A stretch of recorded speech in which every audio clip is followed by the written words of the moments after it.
Hello, my name's Nathan, and I'm back here today with Consordini.com to talk to you about the UHE Zebra 2. So before we get started, don't forget to check down below, hit the bell button, hit subscribe so you make sure you don't miss any updates from us over at Consordini.com, and go over and check out the website at Consordini.com for plenty of more reviews like this, lots of articles about gear, lessons for beginners, and all kinds of other fun music stuff. Right, so here we are in the initial patch of the Zebra 2.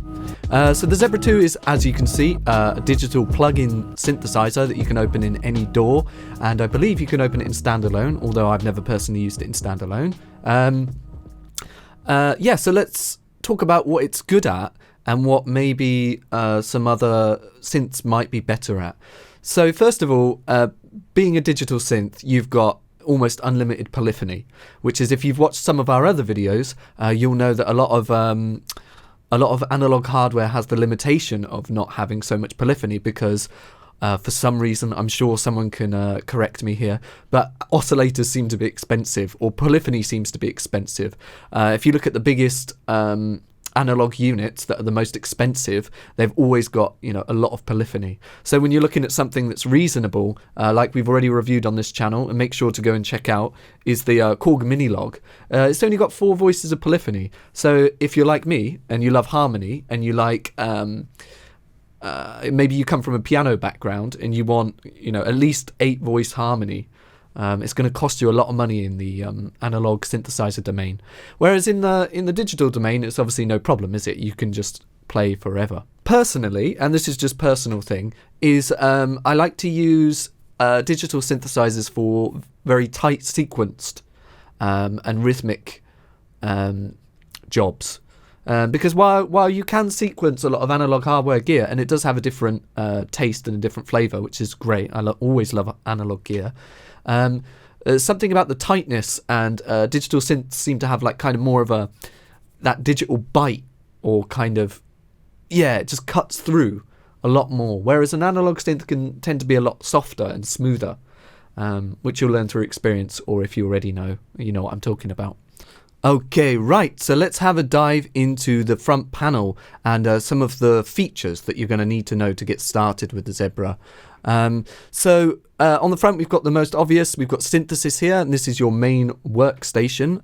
And next to that, we have Perform. So Perform, I don't really have much experience with using Perform, but you can do all sorts of things, like you've got an XY pad here. Maybe you can hook it up with a MIDI controller, and you can control different parameters within the synth in real time. But maybe have a play around with that yourself. Presets is exactly what you'd imagine it is. It's a bunch of presets, which are really good, to be fair, with a lot of different authors down here. And then you've got your own, and then all of the local kind of standard default ones that come with it. So let's go back to synthesis page, because that's what we want to talk about to get everyone started and get your creativity buzzing. So on the left hand side, one way to break it down, on the left hand side is your generators panel. So this is anything that makes sound, essentially. And on the right, you've got your modulators panel. So generators, modulators. In the middle, we've got the matrix, which is kind of like what makes it this modular synth. Is it goes from top to bottom. The signal flows from top to bottom, and it goes down here into this bus kind of selector. So at the moment, it's just on the main output. We can send it to bus 1 or bus 2 if you like. We can mute that. So this is useful when you're just trying to focus on one oscillator or one sound source in the matrix. You've got pan, obvious stuff. Also, a little tip, control and click will just reset it to unity. Modulator for the pan, which you can set from another parameter. Envelope, and then you've got volume, obviously, and then you can modulate the envelope from another parameter, which you can set up over here, etc. So anything that I put on the screen, for example, let's throw something on this first channel. Let's throw on a voltage controlled filter. So now that it's there, it will display on the screen, which is fantastic. If I hold Alt and I click on it, this will it won't remove the plugin, but it will disable it. So as you can see, it visually disappears. So what I can do is create a patch and say, oh, I like that sound, but I want to compare it to another sound. I can turn that off, and then I can grab another, let's remove that, sorry. I can grab another filter, and I can set another setting that I like, and then I can hold Alt, click that, and then I can compare the two, find which one I like, and yeah, go from there. So it's really cool for sound design sort of stuff. And obviously you can right click and remove. Easy stuff, easy stuff. So you've got 4 channels here. That's your limit on the synth, but it's more than enough for one patch especially. And of course in your DAW you can open as many of instances of this plugin as you like. So let's head down to the bottom. This is the global panel. So you've got your pitch, and then how much you want your bend range to be, down 2 semitones, up 2 semitones. We've got glide with 2 sets of glides. We've got voices, imagine exactly what you'd imagine it would be, few, medium, many. And then we've got voice drift, emulating analog hardware. We've got different modes, poly, retrigger, legato, arpeggiator, and duophonic. And then we've got soft attack, which you can turn off and on, which again is emulating hardware.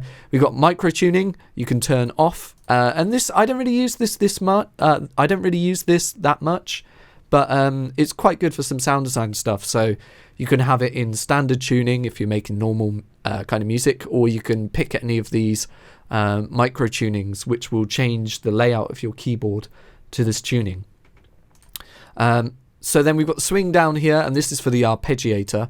So to switch on the arpeggiator as well, you'll have to go onto mode arpeggiator, and then you'll have all these different kinds of rhythms that you can use and divisions for the arpeggiator. And you've got the amount of swing. And also another feature is anything that you're tweaking on here you will be displayed up here. So keep an eye on this up here to see what you're doing at times. So also down here we've got, this is the effects panel, so we can send 1, send 2, and then this again, everything is available to modulate in this, so you can pick from all of these. You've got main, bus 1, bus 2, output. You can turn the effects off, turn the effects off and on. Yeah, simple stuff. And this works exactly the same as up here. You've got from top to bottom with effects. So you've got a bunch of effects here. You can pause the video if you want to check out all of these. And of course you can check out the manual if you want more details. So we've got oscillator 1. So now this is where the fun happens. So we have 4 waveform algorithms. So we've got geomorph, spectromorph, geoblend, and spectroblend. So if you can see, there's 2 words in common here with both, with all 4 of these. So you've got geomorph, which apparently is just the standard. So you're just morphing between the wavetables you set here. So these are all your wavetables. And if you see up here, I can switch between the wavetables like this. And if let's make one different. Let's drag this. So I can drag over here, create a point.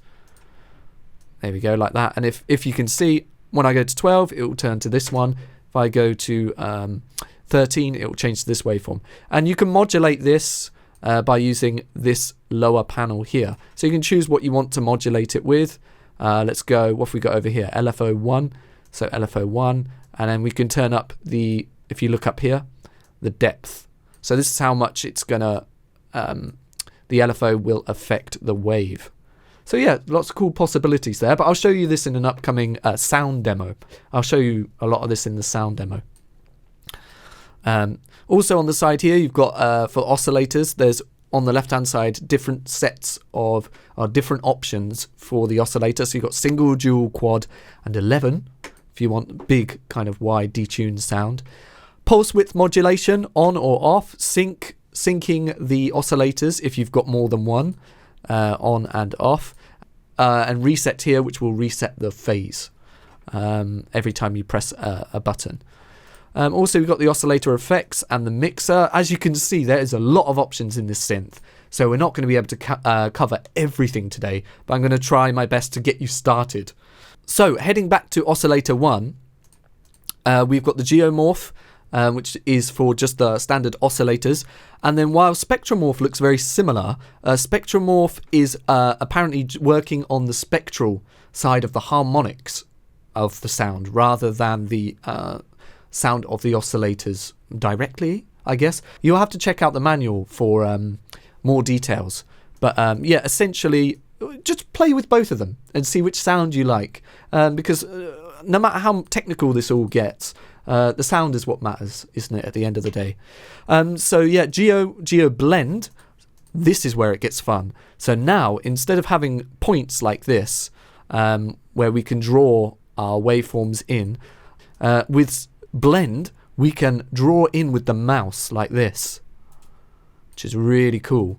And we can pick renderer there. And if we click up here, we've got a bunch of factory oscillator wave shapes if you want to go with that. But yeah, it's really cool to pick your own, be able to draw your own wave shape. And also a little tip, if you're drawing a crazy wave shape like this and you want to reset it, hold Alt and it will draw a straight line, and just move your mouse like this. So you can go crazy, hold Alt, just left, right. Let's get that, there we go.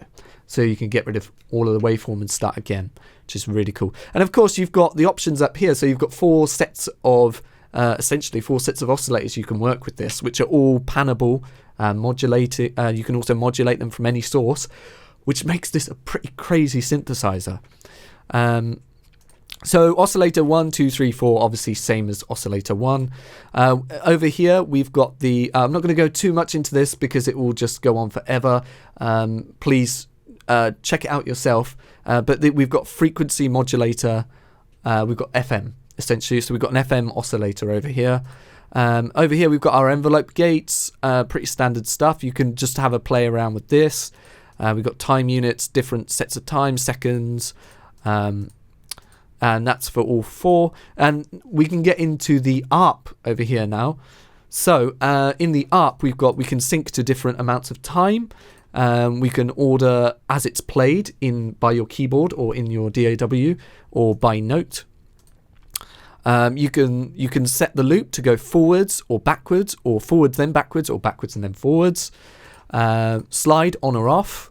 Octave, how many octave range the sequencer will have, how many steps, obvious stuff. So we've got 16th, 8th, dotted 8th, and quarter note there. Normally it's pretty good on 16th, I like it on 16th.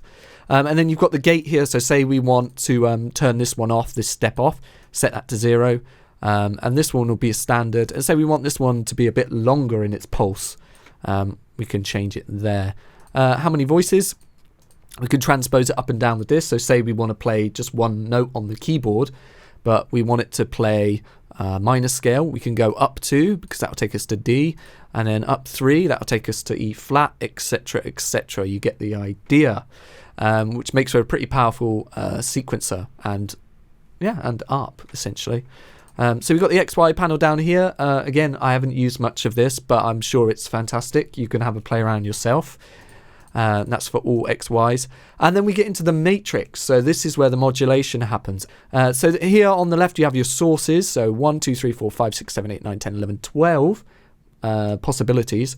On the left hand side you'll have your source. So you can say, I want the modulation wheel. When I move the modulation wheel, I want it to control, so over here we have target. I want it to control the, let's put in a filter. So here's a filter, and classic one obviously is just cut off, right?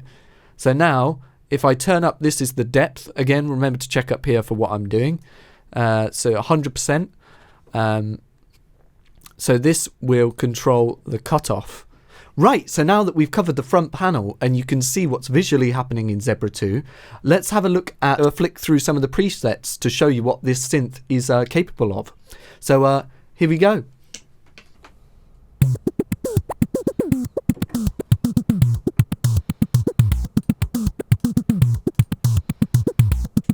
So let's play around with the gate on this. So maybe the pitch.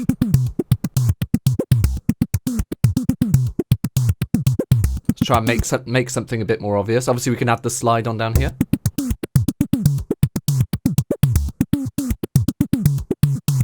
So there you go. You can hear that a bit more pronounced now.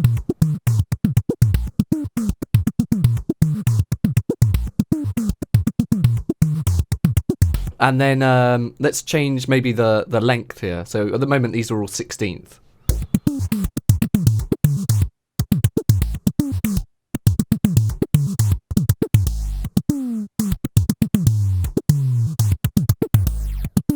And then maybe let's add, what have we got up here? Noise up here. So we can add, let's see what we can add. Let's add it. Why not? A comb filter. And then anything we drop in here will appear over here. So let's have a play around.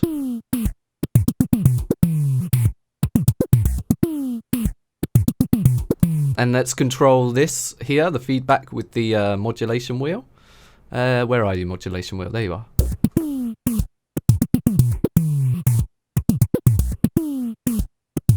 And let's control the wave with the modulation wheel as well. Why not? So as you can see, there's lots of different ways to create sounds. And let's change the filter type to maybe, what should we go for? Let's just go for vintage.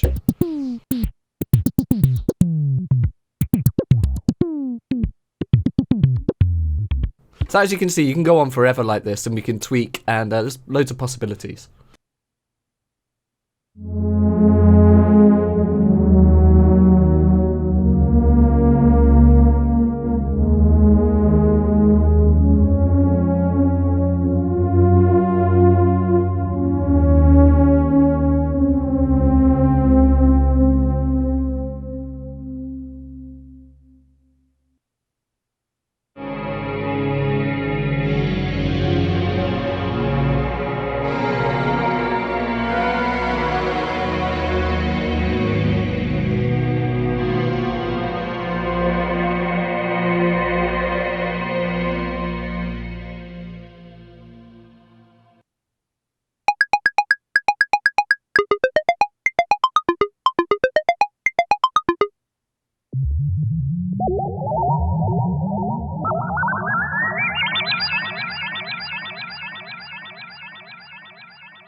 So here we go. LFO is now here connected to the FM.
Okay, so hopefully that gives you a nice overview of some of the different sounds and textures you can create with this synth. I think it stands out in the texture and pad department the most for me, but let us know in the comments down below what you think.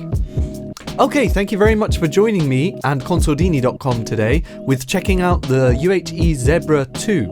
I hope you enjoyed the video. Let me know if you have any feedback or if there's anything else you'd like to see in an upcoming episode. Maybe I can get hold of some equipment for you or some software that you'd like to learn how to use.